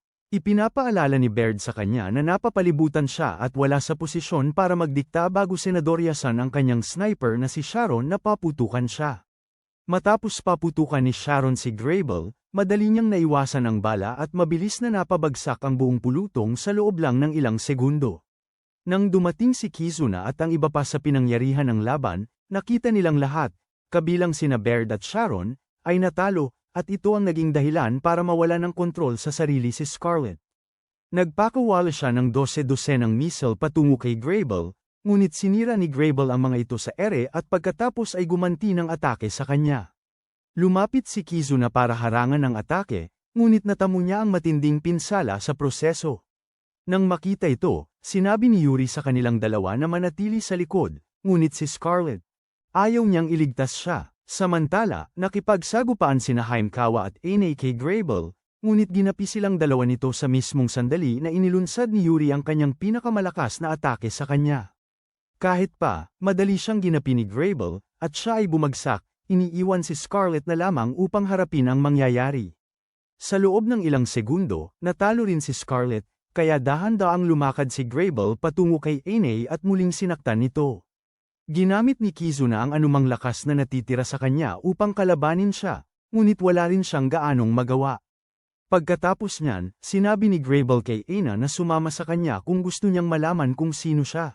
Pero bumalik si Kizuna na parang ipis at sinabi na hindi niya hahayaang kunin nito si Aine. Kakaiba, pinabayaan na lang sila ni Grable at bumalik sa barko nito. Sinabi kay Aldea na naubusan na siya ng mahika at kukunin na lang nila si Aina sa susunod. Pagkaalis nila, nawala ng malay si Kizuna at gumapang si Aina para iligtas siya. Isang linggo pagkaraan, nagbigay si Shikini ng ulat ng pinsala sa mga miyembro ng Amaterasu, isiniwalat na maraming gusali ang nasira, ngunit napanatili sa pinakamababa ang pagkawala ng buhay.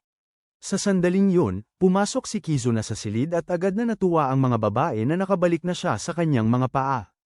Sa pagbalik ng kanilang kapitan, sa aksyon, natutunan ng team na mas malakas si Grable kaysa kay Aldea, at hiniling ni Rayri sa kanila na maghintay ng karagdagang impormasyon tungkol sa kanyang mga kakayahan bago sila gumawa ng kahit ano. Alam na nila na ang kalaban ay hinahabol si Aina at ang kanyang mga Zeros. Ngunit nang tanungin ni Kizuna si Aina kung alam nito kung bakit siya ang target, sinabi niyang wala siyang ideya. Pagkatapos ay sinabi ni Rayri na kailangan nilang isara ang mga pasukan sa Tokyo at Okinawa upang mabawi ang Japan, at sisimulan nila sa Okinawa dahil ito ay mas malapit. Sa kasamaang palad, naroon na si Grable, at kakailanganin nila ang kapangyarihan ng Connective Hybrid upang talunin siya. Ipinaliwanag ni Shikina na ang Connective Hybrid ay maaaring makamit kapag higit sa 2 unit ang nakakamit ng Heart Hybrid ng sabay-sabay. Idinagdag niya na papayagan sila nitong ipatawag ang isang mas malakas na immoral weapon, ngunit nagsimulang magreklamo si Haimkawa na ito ay masyadong malaswa. Ipinaliwanag pa ni Shikina na ang bagong hybrid na ito ay gumagamit ng pagmamahal ni Kizuna bukod pa sa katotohanan sa pagitan ng tatlong magkakasama upang maabot ang mas mataas na antas. Kaya't nagpa siya si Kizuna na gawin ito kasama sina Yuri at Scarlett. Samantala, binabantayan nina Scarlett at Sharon si Gertrude, na hindi pa rin nakakabangon mula sa mga pinsala na natamo niya laban kay Grable. Nagdadalamhati si Scarlett dahil hindi siya sapat ang lakas upang protektahan sila, ngunit sa sandaling yun, nakatanggap siya ng tawag mula kay Kizuna, na humihiling na makipagkita sa kanya kung gusto niyang lumakas. Agad na pumayag si Scarlett, at natagpuan niya ang sarili na nakikibahagi. Isang bathtub kasama sina Kizuna at Yuri. Nagsimula siyang magreklamo dahil niloko siya ni Kizuna, ngunit ginamit ni Yuri ang pagkakataong ito upang lumapit kay Kizuna para maparamdam sa kanya ang inggit. Ang kanyang trick ay gumana, at nang subukan ni Scarlett na sumali sa kanila, natisod siya sa loob ng tub at nahulog ng direkta sa mga bisig ni Kizuna. Niyakap siya ni Yuri mula sa likod at inilapit ang kanyang dibdib kay Scarlett, at sa tulong ng mahiwagang kamay ni Kizuna, nakamit nila ang Heart Hybrid. Pagkatapos nito, hiniling ni Kizuna na tanggalin nila ang kanilang mga plot armor upang makatungo sila sa susunod na yugto, at mahiyain namang sinunod ni Scarlett ang kanyang utos. Sa pagkakataong ito, nadapa siya sa mga bisig ni Yuri, at tinanong ni Yuri kung sabik siyang maglaro sa kanya. Balis ang itinanggi ito ni Scarlett, ngunit nalaala ni Yuri kung paano siya palaging sinusundan ni Scarlett noon. Pagkatapos ay naglabas si Kizuna ng lumang footage kung kailan magkasama silang lumaban ni Yuri at Scarlett, at nalaala niya ang magagandang panahon. Naalala niya kung paano palaging nandyan si Yuri sa hirap at ginhawa, at mabilis siyang niyakap, tumatangging maniwala na ang isang taong napakabait ay magtataksil sa sarili niyang mga nasasakupan. Dahil dito, hinihikayat ni Kizuna si Yuri na sabihin ang kanyang panig ng kwento. Kaya isiniwalat niya na noon, ang mga sandatang Magitech, sinalakay ang pangunahing lungsod, at naramdaman niya si Scarlett sa labas ng lungsod dahil nag-aalala siyang baka magdulot ng pinsala sa sibilyan ang kanyang mga missile. Wala siyang ideya na may aktwal na kalaban na naghihintay doon, ngunit inamin niyang kinuha niya nga ang kredito para sa lahat at naging isang sikat na personalidad. Gayunpaman, naalala ni Scarlett kung gaano kalubang nasugatan si Yuri noon, at sa wakas ay napagtanto niyang ang mga sugat na iyon ay bunga ng pagtatanggol niya sa buong lungsod ng mag-isa. Kahit nasugatan, pinuntahan niya si Scarlett upang tingnan ito at iniligtas ang buhay niya sa pamamagitan ng pagtalo sa Dragori. Sa pagkakataong ito, nalutas ni na Scarlett at Yuri ang kanilang mga personal na problema. Pagkatapos nito, Sabay-sabay silang humarap kay Kizuna ng buong lakas at determinasyon, na parang isang pagkakataong hindi dapat palampasin. Working, magkasama, nagbibigay sila ng pambihirang fan service bago maabot ang pinakasukdulan at makamit ang konektadong hybrid.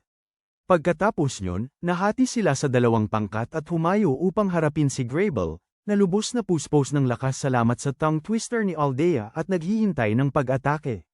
Si Ain ang unang nakarating doon, at tinanong niya si Grable kung bakit niya sinusubukang isama siya. Bago pa makapagpaliwanag si Grable, sinalakay siya ni Yuri at Scarlet, na nagsabi kay Ain na tulungan si Kizuna habang hinarap nila ang dalawang ito.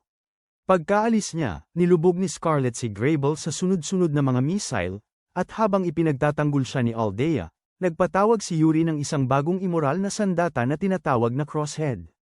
Gamit ang bagong sandatang ito, siya ay sumugod. Direktang lumusab si Grable, ngunit muling hinaranggan ni Aldea ang atake. Gayunpaman, pinapalakas ni Yuri ang kapangyarihan at nakalusot sa kanyang panangga, nagdudulot ng malakas na pagsabog na nagpatamba sa kanya. Habang lumapag sina Yuri at Scarlet upang ipagdiwang ang kanilang panalo, lumitaw si Grable mula sa alikabok, walang kalmo, at nangakong pagbabayaran sila sa pananakit kay Aldea. Pagkatapos ay inilabas niya ang sarili niyang ipinagbabawal na sandata na tinatawag na Sword Gatling at nagpakawala ng napakalakas na sinag patungo sa kanila, ngunit sumingit si Kizuna sa huling sandali upang seluhin ang tama. Sa kabila niyan, parehong nawala ng malay ang dalawang babae, at si Kizuna mismo ay halos hindi nakaligtas. Pagkatapos ay nagbukas siya ng isang bagong galaw sa kanyang suit na nagpapahintulot sa kanya na kumilos sa sobrang bilis. Ngunit hinahabol siya ni Grable at naghahandang magpaputok muli sa kanya. Sa pagkakataong ito, inisip ni Kizuna ang bawat sandata na magagamit niya sa sitwasyong ito at sabay-sabay niya itong nilikha. Sa kabila nito, tila mas malakas pa rin si Grable kaysa sa kanya, kaya mas lalo siyang nagsumikap at naglabas ng mga missile na tumama kay Grable sa malapitan. Malaya silang dalawa ngunit habang dinadakma ni Haimkawa si Kizuna sa ere, bumagsak si Grable sa buhangin. Hindi makatayo, gumapang siya patungo kay Aldea na nawala ng malay at binuhat ito bago nag-teleport palayo. Habang siya ay gumagawa, ibalik ito, nagtagumpay ang mga inhinyero na isara ang lahat ng nakapaligid na pasukan, at tinawag ni Reiri ang misyong ito na matagumpay. Habang ipinagdiriwang ni Yuri at Scarlet ang pagpapalaya sa Okinawa kasama si Kizuna, tinawag ni Haimkawa siyang salawahan dahil sa pakikipag-ugnayan sa dalawa ng sabay, habang si Ain ay nagmamasid mula sa malayo, sabik na malaman kung sino talaga siya.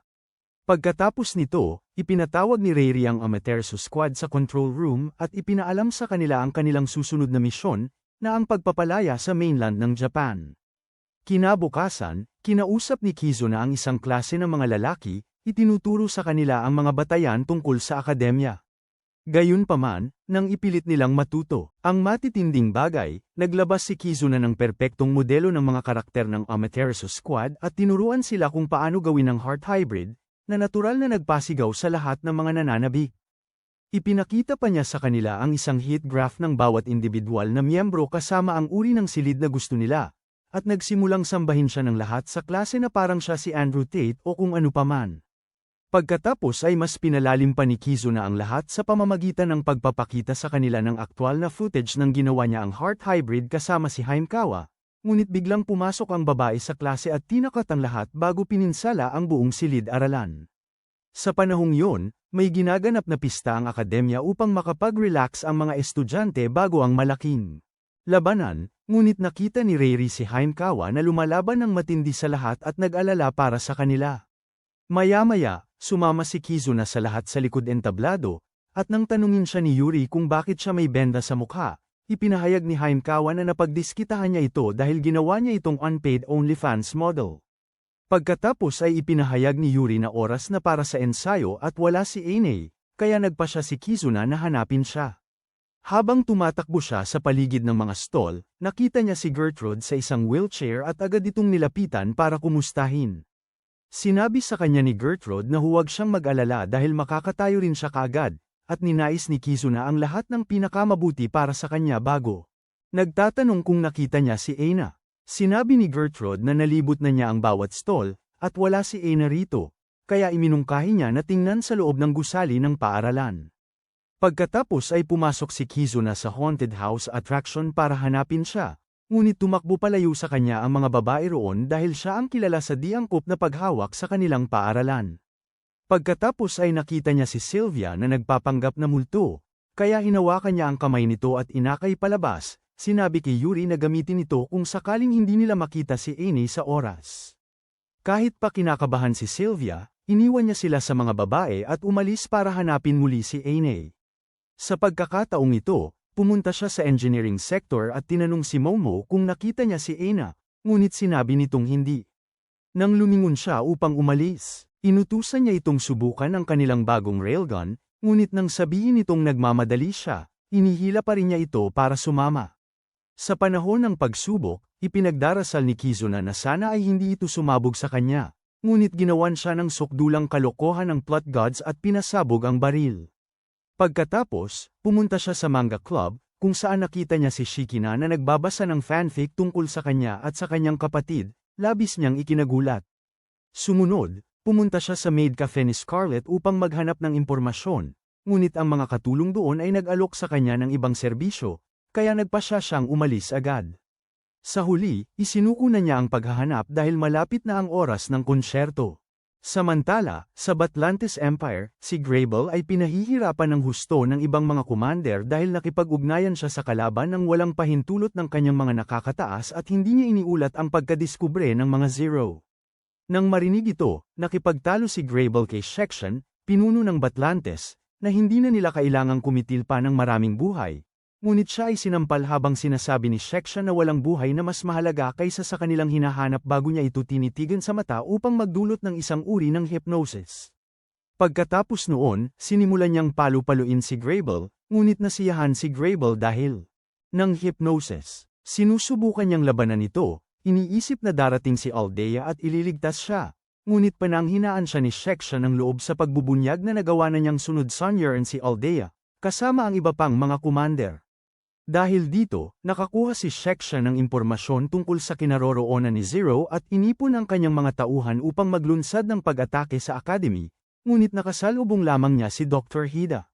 Samantala, sa Academy, oras na para sa huling pagtatanghal, ngunit wala pa ring palatandaan ni Ana, kaya hiniling ni Yuri kay Sylvia na pumalit.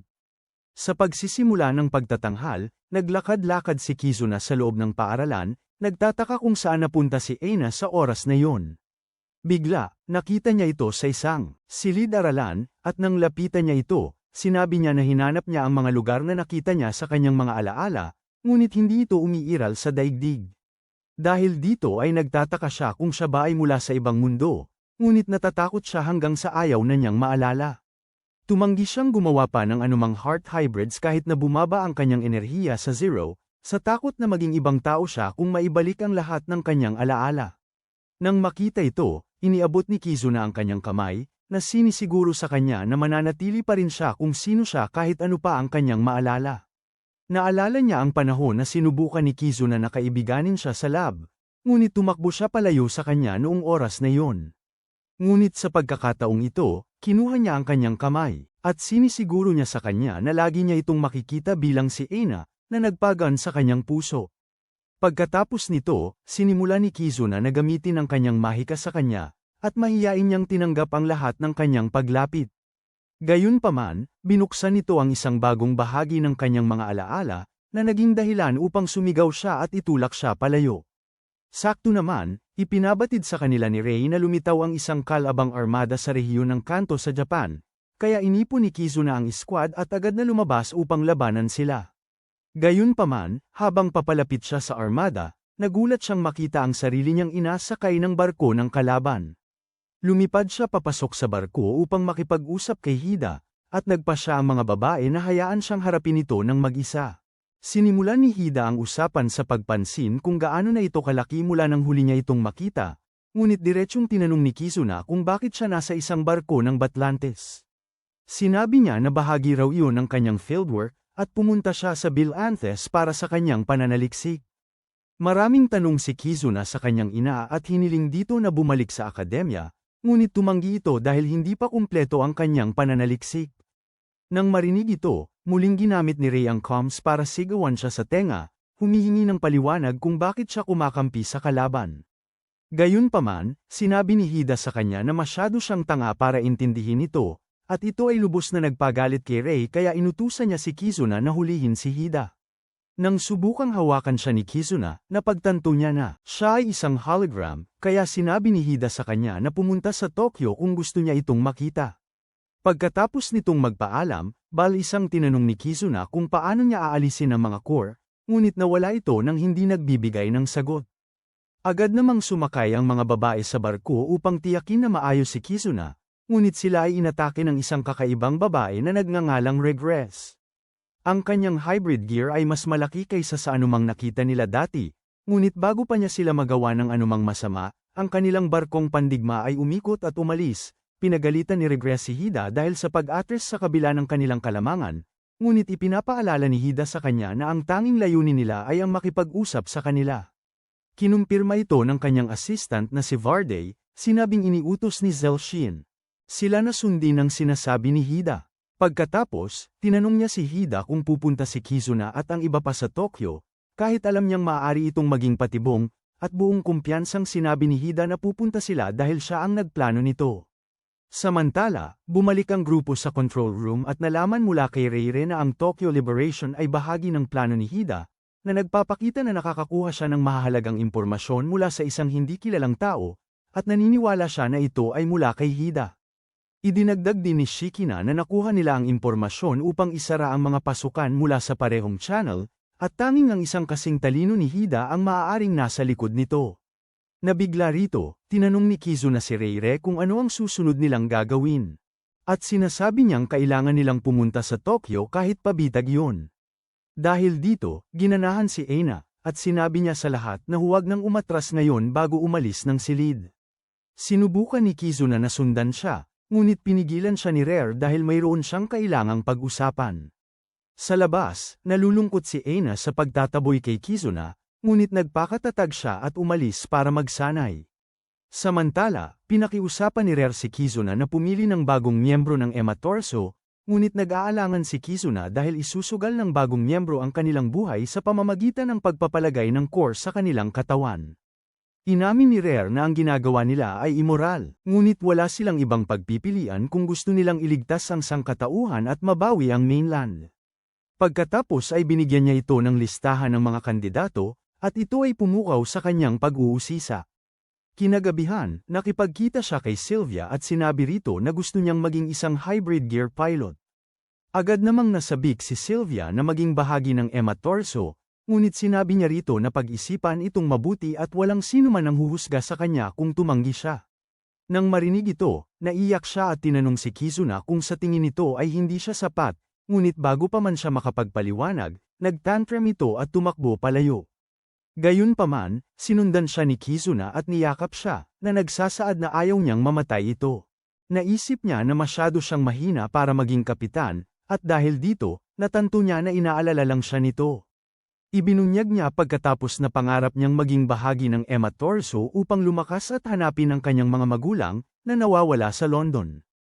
Pagkatapos ay nakiusap siya kay Kizuna na payagan siyang maging bahagi ng grupo, at nang makita ang kanyang determinasyon, walang pagpipilian ang lalaki kundi pumayag. Pagkatapos ay dinala niya ito sa simulation room upang ilagay ang core sa kanyang katawan, at walang pag-aatubili, lumapit siya rito. Matapos siyang matapos, nakatulog si Sylvia at iniwan siya ni Kizuna upang magpahinga. Kinabukasan, habang si Momo, nagdadala ng mga bagong regalo mula sa Departamento ng Inhenyeriya, nasa karaniwan niyang, imo-spot, si Ain, nakatanaw sa karagatan. Nang makita niya si Kizuna na papalapit, pinapaalis niya ito dahil gusto niyang mapag-isa, ngunit nag-aalala si Kizuna para sa kanya matapos ang nangyari sa huli nilang pagkikita. Gayunpaman, bumalik siya sa kanyang malamig na pag-uugali, inaamin na medyo nakakahiya para sa kanya ang umiyak dahil sa isang kakaibang panaginip. Para sa kanya ito ang pinakakahiyahiyang sandali sa kanyang buhay, at sinabihan siyang huwag na siyang abalahin habang siya ay lumalayo. Lalo lang itong nagpabahala kay Kizuna para sa kanya, at hindi niya alam na ang lahat ng ito ay isang pagkukunwari lamang mula kay Ain. Samantala, deprimido si Haimkawa dahil sa masasamang alaala niya sa Tokyo. Ngunit sinamahan siya ni Yuri at pinayagan siyang ilabas ang kanyang nararamdaman. Inamin ni Haimkawa na masyado siyang natatakot na bumalik sa Tokyo noon, ngunit ngayon ay nasasabik na siya rito salamat kay Kizuna. Inamin ni Yuri na marami rin siyang pinagbago dahil sa kanya, ngunit medyo naiinis din siya dahil madali siyang nabighani nito. Samantala, naliligo si Ain para itago ang kanyang mga luha, at nagtungo si Kizuna sa laboratorio kung saan niya ito unang nakitang umiiyak maraming taon na ang nakalipas. Nang tanungin niya ito kung ano ang nangyari sa kanya, sinabi nito sa kanya na wala siyang alam tungkol sa sarili niya, at inalok niya ito ng tulong sa pag-alam sa kanyang nakaraan.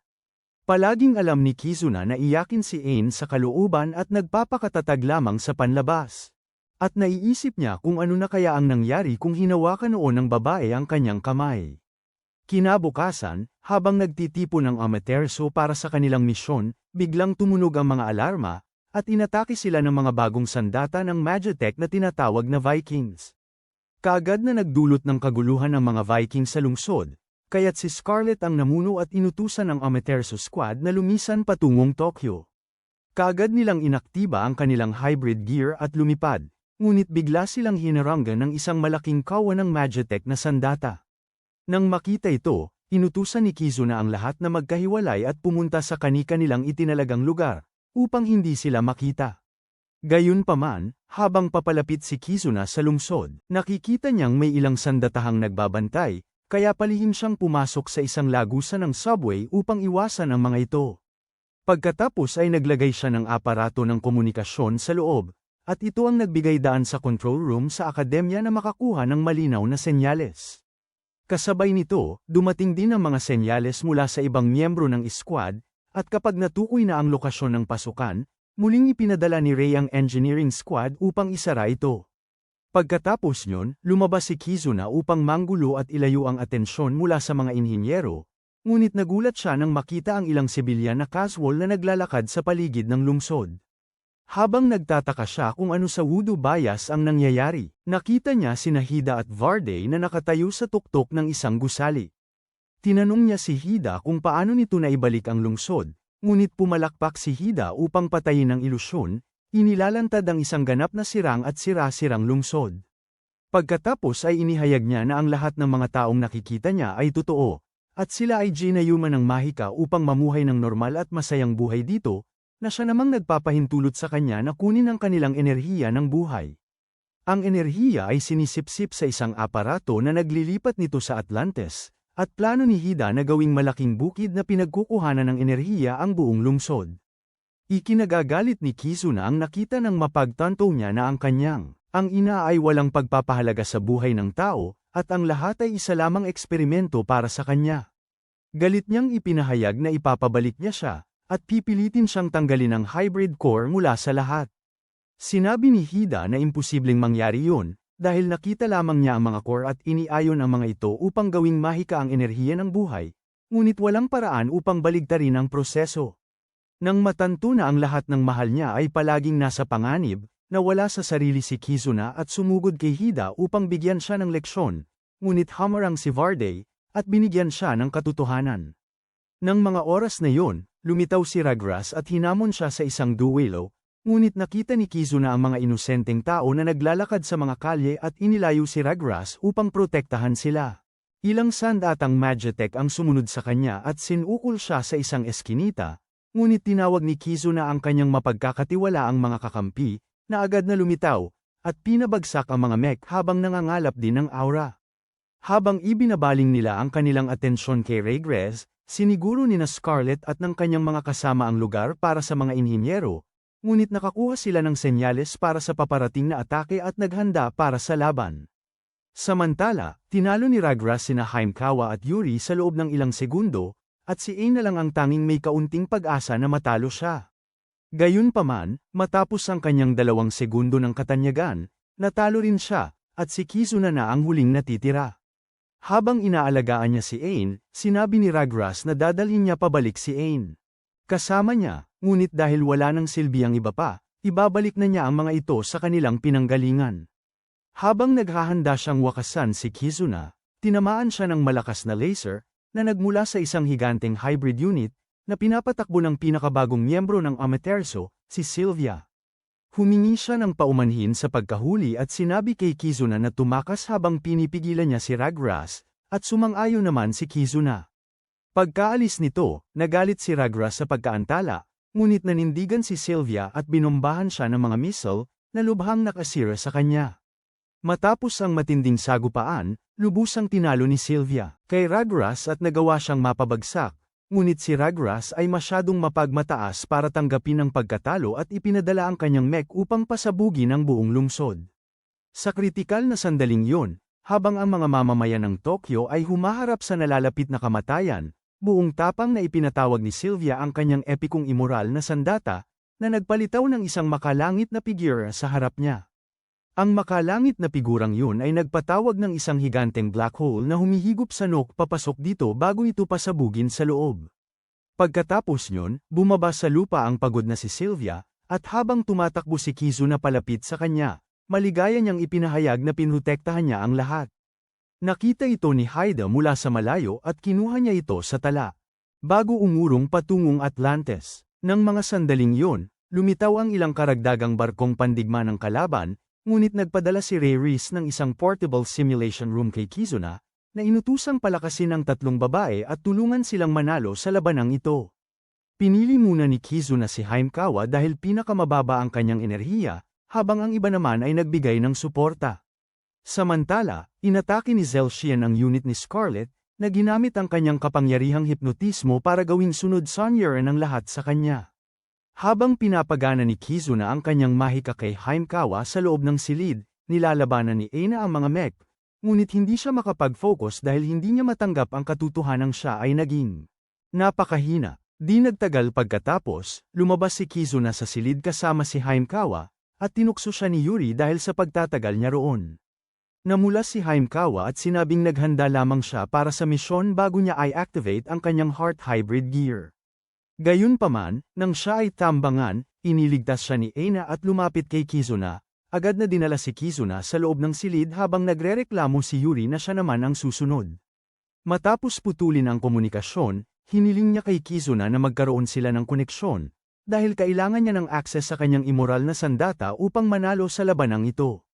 Nag-aalala si Kizuna sa posibleng paglitaw ng mga bagong alaala sa kanya, ngunit sinabi niyang siya ay kung sino siya at hindi magbabago, anuman ang mangyari. Nang marinig ito, pumayag si Kizuna at binago ang paligid sa kanilang silid-aralan. Pagkatapos ay ginaya niya ang lahat ng kanilang kaklase na dumadalo sa klase, bago pa man niya sinimulang magpakita ng di angkop na kilos kay Eina. Labis siyang kinabahan at pinakiusapan siyang huminto, ngunit nagpatuloy si Kizuna sa kanyang di angkop na kilos at binawasan pa ang kanyang kasuutan. Si Eina ay tinawag upang lutesin ang isang equation sa pisara, at habang pinagbubulungan ng iba ang tungkol sa kanyang kakaibang kasuutan, nagsimula siyang makaramdam ng pananabik at umabot sa heart hybrid. Pagkatapos nyon, tinapos ni Kizuna ang klase, at tumakbo si Eina sa kanyang mga bisig bago siya tawaging isang malaking gunggong. Samantala, tinawagan ni Yuri si Sylvia upang tiyakin na maayos siya. Ngunit lumitaw si Zelchion at ibinunyag na isinailalim niya si Sylvia sa hypnosis. Pagkatapos ay sinabi niya na pinahirapan ni Yuri at Haimkawa ang kanyang mga tropa at nangako siya ng magandang gantimpala bago ay aktibo ang kanyang kakayahang tinatawag na heart rebuild. Sa loob ng silid, sinabi ni Eina na kailangan niyang pumunta sa palikuran, ngunit nagpapitik si Kizuna ng daliri at dinala siya sa entablado sa harap ng daan-daang tao. Tinanong niya kung ano ang nangyayari, at sinabi ni Kizuna sa kanya na dumating silang lahat upang makita siyang umabot sa kanyang sukdulan na hybrid. Pagkatapos ay iniharap niya sa harap ng madla ang epekto, at labis na napahiya si Eina. Nagmakaawa siya na tumigil ito, dahil hindi na niya ito kayang pigilan, ngunit sinabi ni Kizuna sa kanya na pakawala na ito na parang si Elsa, at sa wakas ay pinayagan niyang bumukas ang mga baha. Matapos niyang marating ang climax hybrid, natagpuan niya ang sarili na lumulutang sa kalawakan at nakita ang maliwanag na ilaw sa harap. Nang hawakan niya ito, nagising ang isang alaala niya sa Atlantis, ngunit labis siyang natakot dito kaya't muli niya itong ikinulong. Nang siya ay magising, natagpuan niya ang sarili sa mga bisig ni Kizuna at napansin na nabigo ang climax hybrid. Sisi niya ang sarili dahil labis siyang natakot, ngunit sinabi ni Kizuna sa kanya na hindi niya kasalanan. Noon din, tinamaan ng isang bagay ang silid, kaya nagmadali silang lumabas upang makita sina Haimkawa, Yuri, at Sylvia na lubhang natalo. Lumitaw si Zelshon at sinabing kinulong niya ang bawat isa sa loob ng kanilang sariling isip, kung saan si Haimkawa ay nasa Tokyo muli, kaharap ang Tri-Head na nagbigay sa kanya ng mas maraming trauma kaysa sa inyong magulong pamilya. Nakita rin niya ang maliit na batang babae na nagtatanong kung bakit hindi niya ito nailigtas, at lubos na winasak ang kanyang damdamin. Samantala, nasumpungan ni Yuri ang kanyang sarili na bumalik sa araw na aksidenteng na ipadala niya si Scarlett sa kanyang kamatayan. Noon din, naganap ang isang malaking pagsabog, at nakita niyang namatay ang lahat ng kanyang kasamahan. Sa kasalukuyan, tinawag ni Ain si Zelshon na walang hiya at duwag sa paggamit ng psikolohikal na panlilinlang, ngunit wala siyang pakialam. Dahil naitambo na niya ang karamihan sa mga kumakalaban sa kanya. Pagkatapos ay hiniling niya sa kanila na sumuko, kung gusto nilang maligtas ang kanilang buhay, dahil magagamit niya sila sa pag-ani ng enerhiya ng buhay. Nang sabihin ni Kizuna na tumahimik siya, bumaling si Zelshon kay Ain at tinanong siya kung naaalala pa niya kung paano siya nakakuha ng mga zero. Gayunpaman, nang malaman niyang hindi naaalala ni Ain, naglabas siya ng pollen sa hangin na nagpawala ng malay kay Ain at isinama siya sa isang paglalakbay sa mga alaala. Nagalit si Kizuna dito at sumumpa na pagbabayaran siya, ngunit tiwala siyang hindi niya ito masusugatan. Habang nahihirapan si Kizuna na labanan ang kanyang mga tauhan, isa sa kanila ay biglang nagsimulang kumilos ng kakaiba, na ikinalito niya. Samantala, si Ain ay nasa isang alaala, inaalala kung paano naroon na sa kanya ang zero score nang matagpuan siya ni Dr. Hita. Ang nakababata niyang sarili ay iginagabay siya sa isang dambuhalang pinto, ngunit tinanong niya si Ain kung sigurado ba talaga siya sa pag-alam ng katotohanan. Sinabi ni Ain na hindi siya, ngunit pagkatapos, nakita niya ang alaala ni Kizuna na pinapatahan siya, at ito ang nagpaunawa sa kanya na palagi siyang inaalagaan nito. Sa labas, si Kizuna ay nalulula, kaya inaktibo niya ang Zero's mode at tinalo ang mga mech bago niya igiit na ibalik ni Zelshon ang lahat. Naaliw siya sa pagpapakita nito ng lakas at sinimulan siyang saktan ng paulit-ulit upang ipakita na isa siyang feminista. Ngunit kahit malubha na ang kanyang sugat, tumanggi siyang sumuko. Nang mga sandaling yon, nararamdaman ni Haimkawa ang kanyang presensya sa loob ng kanyang alaala, at ang pagkaalam na palagi siyang kasama niya ay nakakatulong sa kanyang makalaya. Nararanasan din ni Yuri at Sylvia ang parehong bagay, at ito ang nagpapahintulot sa kanya na maabot ang heart hybrid kahit hindi niya sila hawakan. Sa pagbabalik ng kanyang buong lakas, naging lubos siyang malakas at nagawang talunin ang buong armada ni Zelshon. Pagkatapos ay ibinaling niya ang kanyang atensyon sa huling kalaban at nakalapag ng tama na nakapinsala sa kanyang kasuutan pati na rin sa kanyang emosyonal na kalagayan. Pagkagising pa lang ng mga babae, nasaksihan nila ang tunay na katatakutan habang kinokontrol ng isip ni Zelshon si Ain at inuutusan itong tuldukan ang buhay ni Kizuna. Gayunpaman, ang tunay, Ain ay nakakulong sa sarili niyang mga alaala. Sa wakas ay ipinahayag ang kanyang pagmamahal para dito at pumasok sa pintuan na iniwasan niya sa lahat ng oras na ito. Sa huling segundo, nabawi niya ang kontrol ng kanyang katawan at inaktiba ang ipinagbabawal na heart hybrid gear. Nakita ito ni Zelshon at sinubukang umatake, ngunit pinrotektahan ni Kizuna si Ain gamit ang kanyang kalasag. Pagkatapos ay lumutang si Ain sa hangin at ipinatawag ang isang armas na tinatawag na Code Breaker, at nagdulot ito ng napakalaking pagsabog ng enerhiya na naglaho kay Zelshon at nagpalaya sa lahat mula sa kanyang pagkontrol sa isip. Pagkatapos nito, pinanood ng lahat habang nagsara ang pasukan sa Tokyo. At ngumiti si Yuri habang idinedeklara niyang matagumpay ang misyong ito. Samantala, habang lumulubog ang araw sa isang pinalayang Tokyo, hawak ni Kizuna ang kamay ni Ain upang ipagdiwang ang kanilang panalo. Saka naman, lumitaw ang isang misteryosong babae at tinawag si Ain na prinsesa ng Batlantes Empire. Iyan na para sa video na ito. Salamat sa panunood ng Anime Recap Filipino channel. Huwag kalimutang mag-like at mag-subscribe.